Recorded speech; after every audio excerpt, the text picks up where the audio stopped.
कभी कभी भगवान को भी भक्तों से काम पड़े, जाना था गंगा पार प्रभु केवट की नाव चढ़े।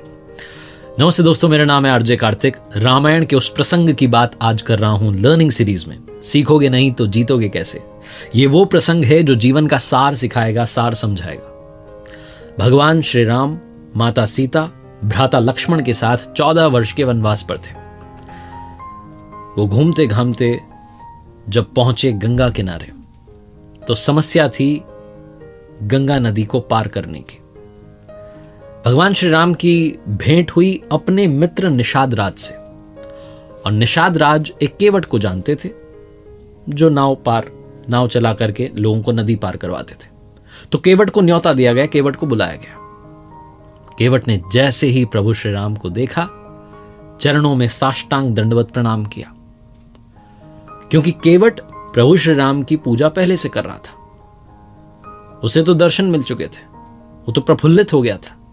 निषाद राज ने कहा कि केवट, आपको प्रभु श्री राम को, माता सीता को, भ्राता लक्ष्मण को गंगा नदी पार करवानी है। तो केवट ने कहा कि मैं ये काम नहीं कर सकता। केवट ने पहले मना कर दिया। तो निषाद राज को, भ्राता लक्ष्मण को गुस्सा आ गया कि ऐसा क्यों। तो केवट ने कहा कि मैं इन्हें जानता हूं, इनकी लीला अपरंपार है। इनके चरण जहां पड़ जाएं वहां चमत्कार हो जाता है। मैंने तो सुना है कि इन्होंने माता अहिल्या को, जो पत्थर की थी, उन्हें नारी में परिवर्तित कर दिया। लोग इनके चरण धूल को पाने के लिए लालायित रहते हैं। मैं सबसे पहले इनके चरण धुलवाऊंगा, उसके बाद इन्हें गंगा नदी पार करवाऊंगा, क्योंकि मुझे यह डर है कि कहीं इनके चरण पड़ते ही मेरी जो नाव है, इन्होंने तो पत्थर को नारी में बदल दिया था, मेरी तो नाव काठ की है, लकड़ी की है, मेरी नाव गायब ना हो जाए। तो कहते हैं केवट कि छुअत सिला भई नारी सुहाई, पाहन तेन काठ कठिनाई, तरिनऊ मुनि धरिनी होई जाई, बाट परई मोरी नाव उड़ाई।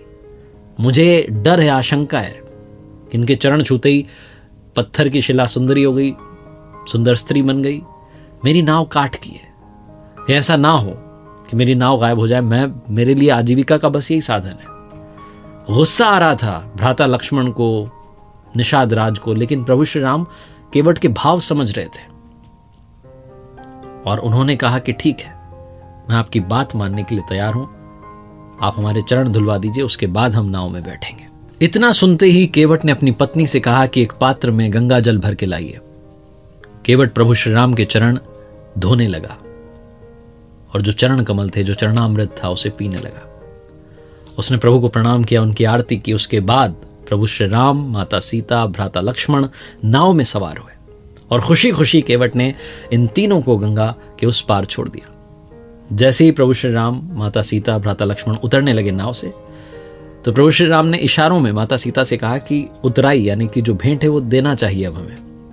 और माता सीता ने अपनी एक मुद्रिका, जो अंगूठी थी, वो केवट को भेंट करनी चाहिए।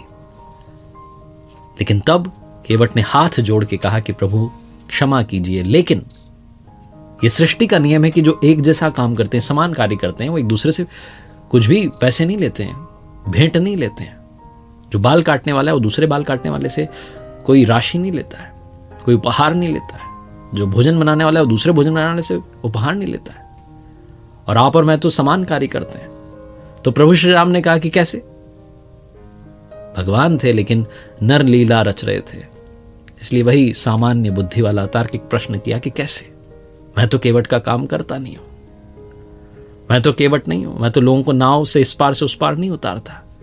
तो केवट ने हाथ जोड़ करके कहा कि प्रभु, मैं आपको जानता हूं, मैं तो इस लोक में, मनुष्य लोक में लोगों को नदी पार करवा रहा हूं, नाव से इस पार से उस पार ले जाता हूं। आप तो भवसागर वाली जो नाव है उसमें बैठाते हैं, भवसागर पार कर देते हैं, मृत्यु लोक से हमें पार करवा देते हैं। आप और मैं समान कार्य करते हैं। ये बात जब केवट ने कही तो केवट की बुद्धिमत्ता से प्रसन्न होकर के प्रभु श्री राम ने, भगवान ने केवट को मोक्ष प्रदान की। पद पखारी जलुपान करी, आपू सहित परिवार, पितर पारू करी प्रभु पुनि, मुदित गयो ले पार। कहने का मतलब है कि चरणों को धोकर के सारे परिवार सहित स्वयं उस जल चरणामृत को पी करके अपने पितरों को भवसागर से पार करवाया और आनंद पूर्वक केवट जो था वो प्रभु श्री राम को गंगा जी के पार ले गया। हमें सब पता है, लेकिन फिर भी हम भगवान से जो भौतिक वस्तुएं हैं उनकी मांग करते रहते हैं, उसी सुख दुख में खोए रहते हैं। केवट का यह प्रसंग हमें आज सिखाता है। केवट भी चाहता तो वो अंगूठी स्वीकार कर सकता था, वो मुद्रिका रख सकता था, लेकिन उसने नहीं स्वीकारी। इसीलिए प्रभु ने उसे मोक्ष प्रदान की। आप और हम दिन रात प्रभु से ये जो लग्जूरियस चीजें हैं, मटेरियलिस्टिक चीजें हैं, इनको मांगते रहते हैं। अगर उनका साथ मांग लें तो लाइफ चेंज हो जाए। बस यही ये प्रसंग सिखाता है। एक बार फिर से आपको आखिर में बस यही कहना चाहता हूं, उनके आशीर्वाद के साथ, अपनी मेहनत और अपने परिवार के प्यार के साथ कर दिखाओ कुछ ऐसा कि दुनिया करना चाहे आपके जैसा। हर सोमवार सुबह 9:30 बजे मेरे साथ देखिए एक नई कहानी, और हर शुक्रवार सुबह 9:30 बजे मेरे साथ देखिए लर्निंग सीरीज का एक नया वीडियो।